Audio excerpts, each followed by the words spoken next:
sommes à Las Vegas et nous connaissons maintenant la Blackjack. finale. On est bien sûr à Paris. Hein. On connaît la finale d'une season tournament. Les Indiana Pacers ont fait l'exploit contre les Bucks.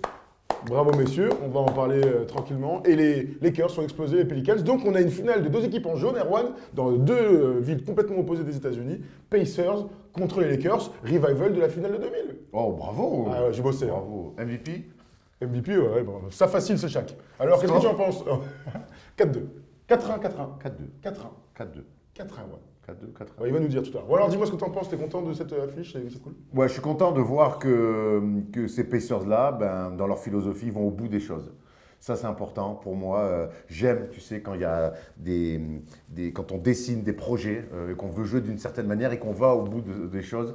Et c'est vrai que ça marche, parce que sinon ça ne marche pas. Exactement. Mais en tout cas, c'est bien d'avoir un début d'idée et de la matérialiser. C'est ce que font ces Pacers avec ce pace incroyable. Et puis voilà, ce meneur de jeu qui est Haliburton qui donne à manger à tout le monde quand même. Qui emmène tout le monde avec lui. Et voilà, donc le banc, le coach, tout le monde. C'est un régal de voir ces Pacers-là.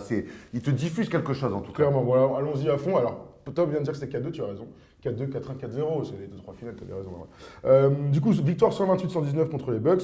Quelques stats de ce match de ouf. Tu as raison de parler du pace, de l'attaque. On a beaucoup discuté de nous depuis quelques semaines en disant l'attaque ne fait pas gagner les titres et tout. L'avantage de ce tournoi, c'est que ça se joue sur un match et que du coup, une identité forte peut te permettre de passer des caps. Ils ont enchaîné quand même des exploits, battre Boston, battre Milwaukee qui était à chaque fois supposé plus fort. Ils marquent 128 points dans ce match. Tyrese Haliburton a été encore une fois extraordinaire. Disons-le, franchement, il est trop fort. Gros. Je te donne ses stats. Il finit à 27 points, 15 passes, 7 rebonds, à 11 sur 19 au tir. Et donc la stat que tout le monde a vu ce matin, il n'a pas perdu de ballon.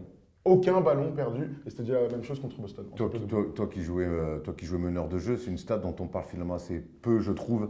On le dit, hein, mais on regarde évidemment. Mais perdre 0 ballon quand tu joues autant de fois, quand tu joues quasiment toutes les possessions et que tu scores, que tu passes, que tu as un jeu à risque quand même.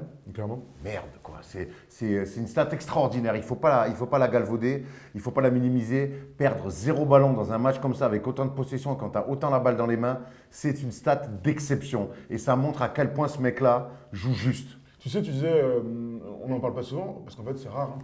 Tu vois, je pense à Chris Paul. Ouais. Voilà, Chris Paul l'a fait quelques fois. Russell Westbrook, non, pardon. Mais en fait, c'est tellement rare de faire plus de 10 passes décisives et faire 0 perte de balles. Tom nous disait que c'est déjà son troisième match cette saison à 25 et 15 et 0 perte de balles. Mais bon, il y en a plein d'autres où il y a plus de 10 passes sans perdre la balle. Il est extraordinaire. Franchement, la célébration aussi à la fin, c'est ouf. Le step back, alors qu'il vient de rater un 3 points. Il fait le step back sur Brook Lopez et il fait le geste de la montre à Damian Lillard. C'est aussi pour ça qu'on aime la NBA. On parle souvent des Blairs. Ouais, mais c'est les Blairs là, bien sentis. Ouais, c'est des Blairs qui arrivent au bon moment. Alors après, j'imagine que les fans de Lillard ou les fans des Bucks, ils ont bien dû avoir la haine, mais c'est le jeu. Mais je trouve ça. C'est de bonne guerre, comme c'est de bonne guerre. J'ai pas trouvé ça irrespectueux. J'ai trouvé, au contraire, c'est presque un hommage à un mec qui a marqué la ligue justement par son leadership, par sa clutch attitude. Là, il fait ça. Donc non, moi j'ai trouvé plus que c'était un hommage qu'autre chose. Et regarde, tu parles de l'hommage. Damian Lillard, dans la conférence de presse d'après-match, a dit « Vu le nombre de fois où j'ai fait ça à d'autres joueurs, je ne peux pas être en colère. Je pense aussi que c'est un signe de respect, ça ne me dérange pas. Je sais que quand tu réalises quelque chose comme ça, tu dois faire attention et être humble. Je respecte. Tout va bien. On s'est serré la main après le match. » Voilà. Gentleman. Ben oui, mais ça fait partie du jeu. On adore. On ne peut pas dire que la NBA c'est trop policé. En fait, les mecs se chambrent, mais ils ne le respectent pas. Non, voilà. Ils sont sur le terrain, ils sont checkés après, respect en conférence de presse. C'est la NBA qu'on aime. Et encore heureux que quand tu mets un gros tir pour te qualifier en finale, tu puisses célébrer un petit peu, quoi. Ça Ça fait partie du jeu, non? Il me semble aussi. J'ai l'impression qu'à tous les niveaux ça marche. Donc, si tu nous regardes, toi, et que tu es jeune, n'hésite pas à célébrer quand tu mets des gros tirs sur la fin du match. Pour la gagne, c'est mieux, pas à moins 20. Hein. Ouais, voilà, c'est clair. Miles Turner finit à 26 et 10 aussi. Il était très bon hier de l'adresse. Il est très bon de toute façon de manière générale. J'ai l'impression qu'il est excellent cette saison. Ouais. Il arrive, mine de rien, dans des moments un peu clés, parce qu'hier, il y a quand même un Money Time où défensivement, il fait des choses, il gêne. Alors, c'est toujours pas cette grande défense, parce que c'est pas leur philosophie, mais je trouve qu'il est très bon. Puis dans ce basket très large, dans lequel il peut popper, dans lequel il peut roller, où on lui laisse aussi parfois l'espace dans la raquette. Défensivement, c'est toujours un vrai monstre. C'est très bien. Il est au top, hein, Miles Turner, dans Il est ce qu'il fait. clairement au top. Et bravo à Rick Allen. Mine de rien, on dit tout le temps... Est-ce que le coach doit imposer son identité ou s'adapter à l'équipe? Moi, je pense quand même que c'est toujours un petit peu des deux, hein, forcément. Mais Rick Carlisle, avec cette équipe, franchement, il est en train de tirer. Mais alors, Le maximum. l'essence, de maximiser complètement l'effectif. Hein, franchement, c'est incroyable. Quand je vois des gars comme Naismith qui étaient au banc, à qui on filait vraiment des miettes à Boston, quand je vois comment il est habité défensivement, ce qu'il amène, comment les mecs prennent des tirs libérés, tu vois, La confiance, quoi, c'est là qu'on sent qu'il y a une vraie philosophie collective à laquelle tout le monde adhère parce que tout le monde joue libéré dans cette équipe-là. Et hier, le banc met plus de 40 points et donc ça prouve bien qu'il y a une vraie profondeur aussi et tout le monde participe à la fête. Il y a une stat qui est ouf, vraiment ouf, c'est que il n'y a aucun joueur du 5 majeur qui est en positif. Alors, tu as Buddy Hield et Tyrese Haliburton qui sont à 0 de plus-minus. En revanche, sur le banc, je te donne ça, Benedict Mathurin, il est à plus 17. Naismith à plus 16 et Jackson, il est à plus 14. Tous, ils sont en positif. Hier, le banc des Pacers a détruit le banc des Bucks. Et ça, on ne pouvait pas le Alors, dire. Hein. après, le banc des Bucks, le jour où il y a un concours de danse, là, peut-être qu'ils le garderont, mais à pas faire longtemps qu'on n'avait pas parlé de peut-être qu'ils gagneront, mais à pas faire du boucan. L'autre là, voilà. Mais c'est intéressant. Mais de toute façon, on va arriver sur les Bucks, il y a plein de choses à raconter un peu. Bon, en tout cas, l'autre info, c'est que Obi Toppin est bon et que Bruce Brown Jr. va encore jouer une finale. C'est peut-être lui le totem de la NBA. Bon, vas-y, on ouvre le chapitre des Bucks. D'abord, je vais te donner quelques stats. Yanis finit à 37 et 10, il est très bon, il est très dominant comme à son habitude. Damian Lillard est à 24, Chris Middleton est à 20. Dis-moi ce que tu en penses de cette défaite qui nous compte bref de ouf et ensuite on va parler de ce qu'a dit Yanis en conférence d'après-match. Moi, je pense qu'aujourd'hui, si nous on le voit, quand on regarde les matchs des Pacers et qu'on se dit qu'aujourd'hui, à celui qui marquera le plus de paniers, les Pacers sont la meilleure équipe au monde, si eux, en étant dans la ligue, en les ayant déjà joués en saison régulière, ils n'ont pas compris ça, ben c'est qu'il y a un vrai problème. Et il y a un vrai problème dans cette équipe. Hier, ils ont fait un match où ils se sont dit on va marquer plus de paniers que les Pacers. Et ça me pose un vrai problème. Ça me pose un problème de philosophie, ça me pose un problème d'attitude. Et pour moi, coach Griffin, là, ça y est. Ça y est déjà. Oui, ça y est, pour moi, on y est. Déjà, Tonton, on y est. Je vous invite vraiment, mes amis des Bucks, à aller revoir votre run de playoff qui vous a amené au titre en 2022. 2021. En 2021. Regardez comment vous avez gagné. Regardez ce qu'a fait votre identité, ce qui a été créé autour de Yanis. Et revenez un petit peu à ces basiques. Là, ce basket-là que vous voulez faire, de basket d'attaque, de relance systématique pour n'importe quoi, sans vouloir défendre, sans vouloir faire des stops, même dans les moments importants, parce que le panier d'Haliburton, quand il fait ça, il est tout seul. Hein. Mec, il faut un pic, on change pas, qu'est-ce qu'on fait? En fait, Brook Lopez se monte sur le step-out un peu légèrement, il pense que l'autre joueur va reprendre, finalement il se reprend, manque de communication, 3 points verts derrière. Les gars, on est dans une demi-finale d'un tournoi et à ces moments-là, pour moi, ils ne sont pas prêts aujourd'hui défensivement. Ils sont complètement oubliés qui ils étaient et ils ne vivent que par du jeu d'attaque. Et à ce jeu-là, ils n'y arriveront pas. Clairement, je suis extrêmement déçu des Bucks. Clairement, ils sont en manque d'alchimie. C'est ça en fait. Il y a l'identité et puis ensuite dans les comportements de chacun, il y a bien sûr, tu vois, Malik Beasley va faire un bon match, Yanis est très très fort, Lillard va faire gagner 2 matchs et tout. Ils vivent sur le talent dans les fins de match, mais ils ne vivent pas sur l'identité forte qui doit leur permettre d'enchaîner les victoires et de battre les Pacers sur le papier. Donc du coup, déclaration de Giannis hier soir. Notre niveau de talent est incroyable, mais nous devons être plus organisés. Les entraîneurs peuvent dire tout ce qu'ils veulent, mais il faut savoir jouer, non? Si on n'assure pas le repli, on a vu un nombre de replis catastrophiques au Bitopin, aller ou par arrière, etc. Donc si on n'assure pas le repli en défense, ce n'est pas la faute des entraîneurs. Parfois, j'ai l'impression que nous nous contentons d'attendre parce que nous avons de très grands joueurs. Alors, c'est une très longue tirade. Et il démonte son équipe. Et il le sent de toute manière, quand tu perds, tu es frustré. Mais j'ai l'impression qu'il y a beaucoup de lucidité. On n'est pas au niveau où on devrait être. Moi, il y a certes de la frustration, mais il y a aussi une analyse froide de se dire on n'y est pas. On n'est pas sur le bon chemin. Moi, je trouve qu'il n'y a pas de hiérarchie dans cette équipe. Je trouve que quand des fois c'est un peu compliqué, quand ils sont un peu dans le dur, que je vois une action où au bout d'une passe, il y a Malik Beasley qui prend un tir à 3 points. Qu'est-ce que tu fais, gros? T'es pas là pour ça. Oui, quand ça va bien et qu'un mec s'offre une gourmandise, pourquoi pas? C'est pas l'armée. Mais quand ça va pas, on sait sur qui on veut s'appuyer. Moi, il y a des phases, des fins de possession, des fins de carton. C'est Malik Beasley qui se retrouve à prendre des tirs à 3 poins compliqués. Il y a Yanis sur le terrain, il y a Damian Lillard et il y a Chris Middleton. Même si Chris Middleton, lui aussi, c'est un problème. Et c'est Malik Beasley qui prend ce tir-là. Mais je comprends pas. Pour moi, il n'y a pas de hiérarchie établie. Alors oui, Yanis va faire du Yanis parce qu'il est trop fort. Mais moi, Yanis qui met 37 dans ce match d'attaque, en fait, c'est presque pas rassurant. Je voudrais qu'il en mette 26, mais qui porte beaucoup plus son équipe et que défensivement, il y a un socle un petit peu plus autour de lui. Presque 130 points, quoi, c'est tout. Et ils encaissent et 37 points dans le dernier quart-temps. Ouais, ça prouve bien qu'en fait, c'est même pas comme Boston, j'aime à dire, par moment, qui est capable d'aller sur des matchs d'attaque et de se dire, allez, par moment, on va se mettre à défendre, sauf contre les Pacers, et ils en ont fait les frais aussi. Mais c'est-à-dire que hier, même dans le Money Time, quand on se rapproche de la fin du match, ils se disent pas, allez là, on va resserrer un peu le match, on va garder un peu les possessions. Non, non, on défend pas, on donne des lay-ups, on donne des grands tirs ouverts à 3 points et on shoot vide en attaque. Ça, c'est une équipe qui va être championne. Ok, c'est une équipe qui ne sera pas championne en tout cas, en l'état actuel. Et il y a un autre truc qui est symptomatique, c'est quand tu as des temps faibles et des temps forts, mais vraiment à un point abusif. Hier soir, ils perdent le deuxième quart-temps 36-22, ils gagnent le troisième quart-temps 43-28 et ils reperdent le dernier quart-temps 37-25. T'as pas un truc linéaire. C'est pas régulier, mais parce que c'est une équipe qui le a banc, du mal pour l'instant. Jake Crowder est blessé, mais le banc est dramatique hier. Le banc met même pas 20 points, je crois qu'ils mettent. Je vais dire ça, regarde, Portis 4, Beauchamp 5 et Payne 4. Voilà. Donc loin de 20 points, je te confirme. Tu vois, il n'y a pas de profondeur et puis voilà, moi j'aime bien voir les attitudes. Voilà, il y a Tom qui a envoyé une super stat, écoute Erwan, ils sont 22e au rating défensif cette année. Tu te rends compte? 22e, alors que l'année dernière c'était premier. Ils sont 22e. C'est une catastrophe. Alors oui, la perte de Jrue Holiday, certes, mais pour moi, une philosophie collective ne peut pas complètement s'oublier parce qu'un mec est parti, même si c'est Jrue Holiday. Je pense qu'ils sont en train de se tromper complètement et forcément, on se retourne vers Adrian Griffin. Clairement. Mais franchement, moi je le trouve, les attitudes, cette espèce de regard dans le vent, je ne sais pas où ce mec veut aller, je ne sais pas où ce mec va. Et j'ai l'impression que ces joueurs non plus. C'est un vrai souci. Bah, écoute, ils ont perdu donc 128-119.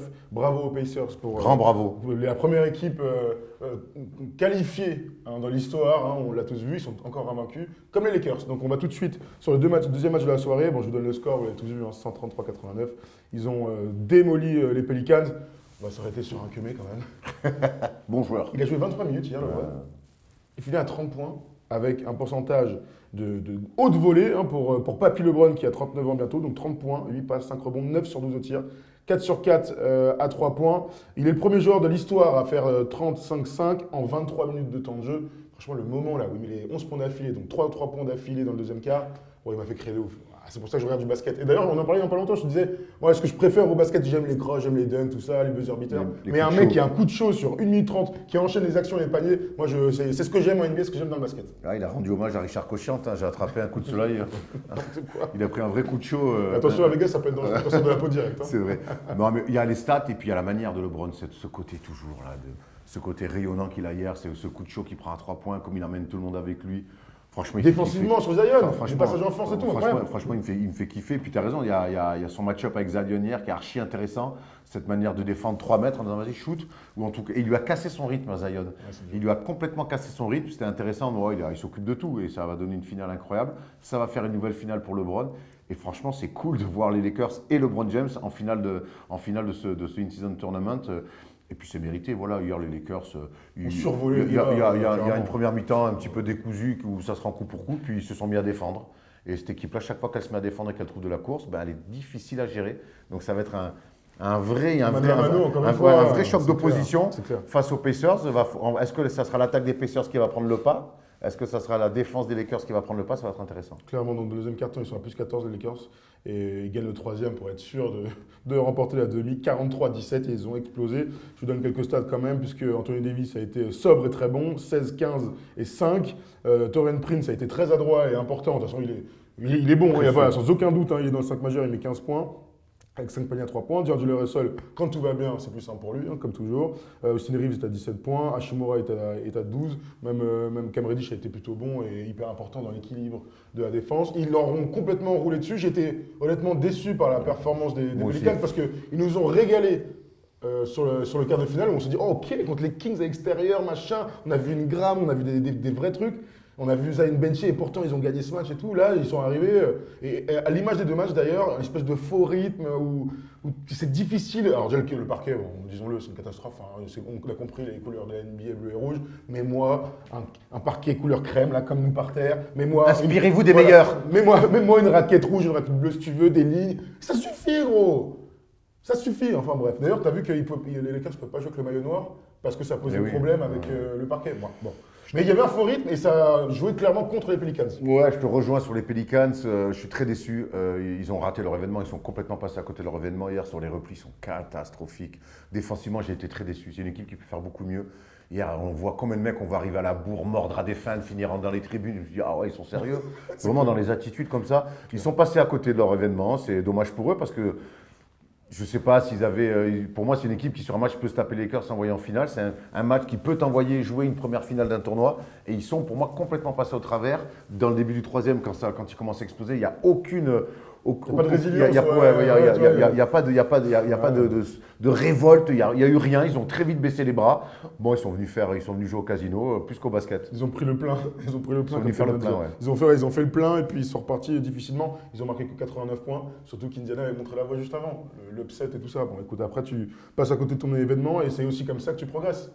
C'est ce qu'il faut se dire. Ouais, mais tu sais, quand ils vont, les play-in, les machins, c'est le premier tour face au Suns, c'est que ça fait 3 ans. On aimerait bien maintenant qu'ils capitalisent un petit peu. L'année dernière, c'est une équipe qu'on attend mieux. Il y a du monde quand même dans cette équipe, hein. Zion, Ingram, McCollum, et c'est des mecs tout ça qui All-Star ou proches de l'être. À un moment donné, on veut que cette équipe franchisse un cap. Hier, j'ai été déçu pour plein de choses. Écoute, il y a une déclaration de Zion là, qui disait ça. Alors attends, je dois faire mieux, je dois être plus agressif, davantage trouver mes shoots, je dois faire plus de choses pour mon équipe. J'étais trop décontracté et ce n'est pas possible. Défensivement, je dois faire mieux. Zion, je te confirme, c'est exactement ce qu'on a vu. Bon, voilà, c'était pour résumer. Bizarre d'être décontracté quand même. Mais quand tu passes à côté de ton événement, en général, eh ben, tu passes complètement à côté de ton événement. Voilà, c'est une phrase qu'on pourra écrire sur un t-shirt. Il a peut-être reçu un texto de Maury Mills avant le match. C'est catastrophique. Et pour finir, il y a Tom qui m'envoie un truc là. Il me dit Darvin Ham dit que LeBron est dans la course pour être MVP. Ah, c'est le moment de saucer son gars. Alors le bilan est un peu faiblard pour l'instant, mais tu gagnes le in-season tournament avec les stats que tu fais. Pourquoi pas? J'ai l'impression qu'à Noël, on va pouvoir se faire une course au MVP. Et si LeBron est MVP et champion d'une season tournament, ça peut même être une petite pièce. Ah là, en tout cas, c'est nouveau, donc on ne sait pas. Mais moi, en tout cas, le vainqueur du c'est vrai, t'as raison, ça, on n'y a pas pensé. Tournament, ça doit forcément rentrer en compte dans la course au MVP. Il n'y a pas de raison. Clairement. Bon, on finit sur un dernier truc.